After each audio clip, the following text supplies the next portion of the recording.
A lot of rappers spit bars about being drug lords and running the streets, but most of the time, it's all cap.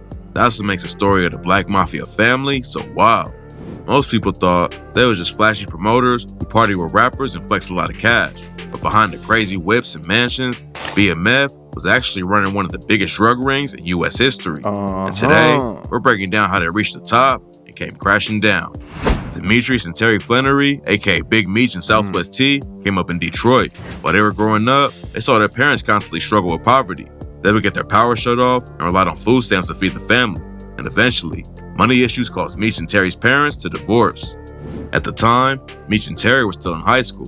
They knew that their mom needed help with the bills. They started selling a little weed to help get by. But then, everything changed after they linked up with a dude named E.D. Boyd, who ran a crew called the 50 Boys. Boyd was one of the biggest dealers in Detroit back then, and the crack epidemic that was tearing the city apart made him rich. Meech and Terry started moving coke for Boyd and saw how much money there really was in the drug game. They were able to pay all their bills by selling some weed, but getting into coke was a totally different level. But when you really grinding in the streets, there's always gonna be issues with other hustlers. Meech and Terry started beefing with another dealer named LaDon Simon, and the situation got so heated that LaDon allegedly tried to take Meech out in a drive-by. Even though he was almost killed, Meech wasn't backing down. Terry and him ended up finding their own plug to bring coke into the city, and that's when their empire really started to take off. Most big dealers either end up dead or in prison, but E.D. Boyd actually retired from the game and didn't have any issues with Meech and Terry taking over. He told DJ Vlad that they're all still friends to this day, and that he just got out of the hustle when the time was right. Terry and Meech were supplying weight to almost every dealer in the city, and all the success just made their issues with LaDon even worse. One night at a party, their crews got into a fight, and someone started letting off shots. LaDon says he grabbed Meech to use him as a shield, and that's when LaDon's brother Elvis was shot and killed. LaDon let go of Meech and ran over to his brother, and the shooter caught him 5 times in the back. His brother was killed, but LaDon survived the shooting, and a few months later, he took another shot at Meech. Meech was partying with a bunch of people in LaDon's area at a diner. LaDon's 10-year-old nephew had just been beaten to death around the same time, and he had just lost his brother, so he was already on edge.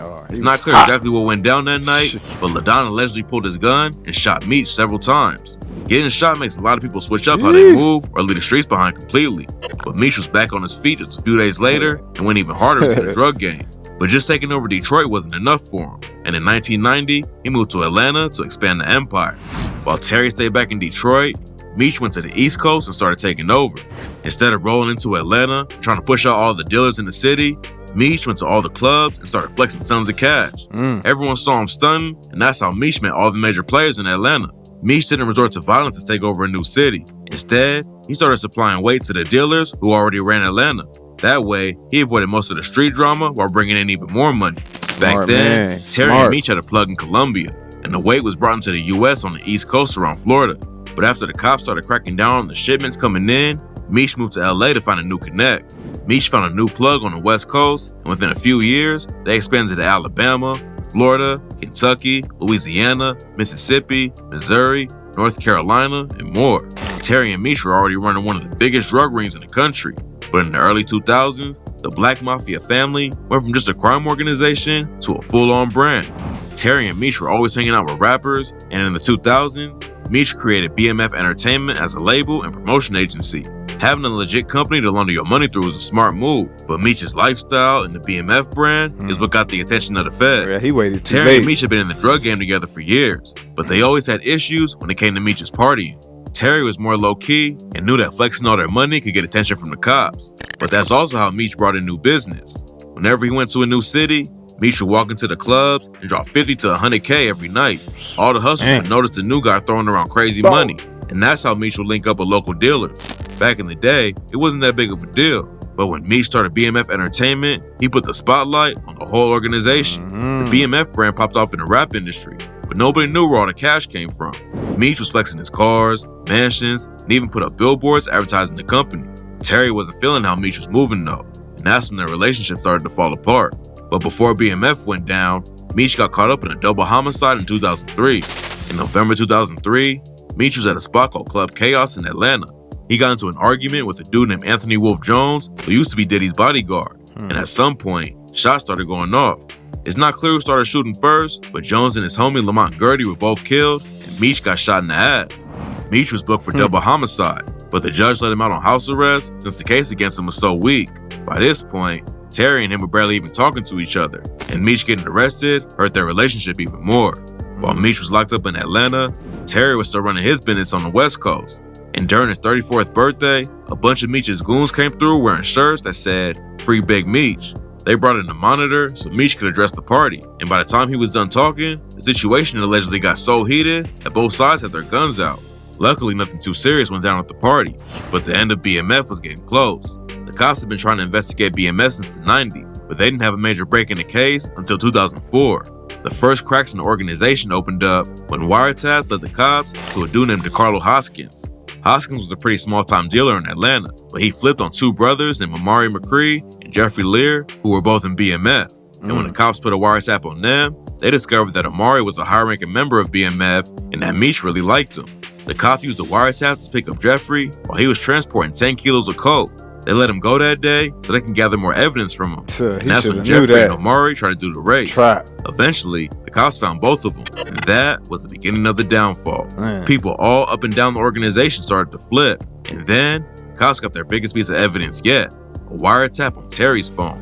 Terry and Meech were always fighting about Meech drawing attention to BMF, but there's a chance they'd still be free today if Terry didn't do business over the phone. That's crazy. The cops had him bugged for 5 months, and by the end of the investigation, they had 900 pages of evidence just from his phone conversations. The DEA spent 2 years gathering evidence on it. By October 2005, they had already arrested 17 members of BMF and seized millions in cash, drugs, and other assets. Then they booked 30 more members of the crew, including Meech and Terry. According to the cops, BMF was moving an insane 2,500 kilos of coke every month. It was one of the biggest drug rings in the world. Yeah, and it was alleged that Meech and Terry had over 500 people working for them at the height of BMF. Around 150 people were arrested during the investigation. Meech and Terry both pleaded guilty and were sentenced to 30 years each. And with all the high-ranking members behind bars, BMF was dead and gone. Terry and Meech started out selling baggies of weed on the streets of Detroit and worked up to running a criminal empire that brought in hundreds of millions of dollars. They were able to dodge the cops for a while. But when you're moving that much weight, it's only a matter of time before something goes wrong. But in 2020, Terry was released on house arrest to serve out the rest of his sentence. During the coronavirus pandemic, a lot of prisoners got out early to help slow the spread, but Meech wasn't as lucky. His lawyers tried to get him an early release too, but the plan got shut down, and the U.S. attorney said, during his time in prison, Flannery continues to promote himself, and through others, his legacy as a highly successful professional drug dealer. Nothing in that promotion suggests that Flannery has changed. Even though he didn't get released at the same time as Terry, Meech still scored a big win in 2020. He was originally scheduled to get out in 2031, but sentencing guidelines have changed over the years, and Meech's legal team was able to get a few years knocked off of his time. Big Meech will probably be out in 2028 now. That's still a long time to sit behind bars, but Meech and Terry knew that was always a possibility. Like a lot of kids who grew up in inner cities surrounded by crime and poverty, Meech and Terry just adapted to their surroundings and did whatever it took to survive. But while most dudes just make a few racks in the streets so they can flex nicer clothes and cars, Meech and Terry took it way further and created one of the most famous empires out of Detroit. Their story's beyond wild, and that's why everyone's still talking about them almost 2 decades after they were arrested. They made it out of the trenches to become 2 of the richest drug dealers in the world, but in the end, all of their money and power still couldn't keep the feds off of their backs. Nobody knows what's gonna happen when they finish their sentences, but hopefully they stay out of the streets and move on from BMF. And for those who don't know, I would like to say, welcome home, Big Meech, because he has been released and he is home. This video was obviously made prior, but both of them are home. As y'all heard, brother was released in 2020 and Meech was just recently released. So welcome home. Hopefully he doing good, doing his thing, and understanding the game for what it is right now, and just maintaining it, staying out the way. I will say, man, BMF, Big Meech, the whole movement, man, that was something to remember. Like they say, ain't nobody do it as big as it was done with them.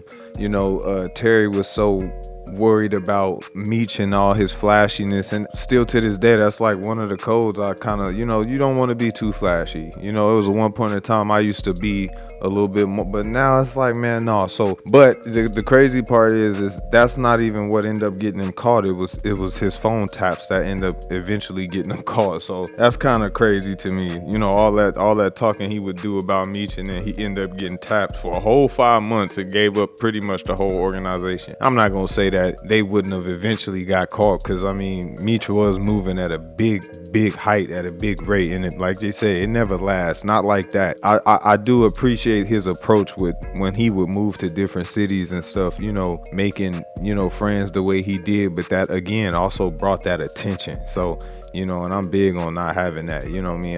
I don't care for no attention, you know, always got it on my, it just don't come with good vibrations a lot of times. So like I say, man, it's another good one. Shout out to the brothers, you know what I'm saying? Like I say again, welcome home, Big Meech, and hopefully everything is moving in a positive direction for him. And y'all already know how it go. I'm checking out.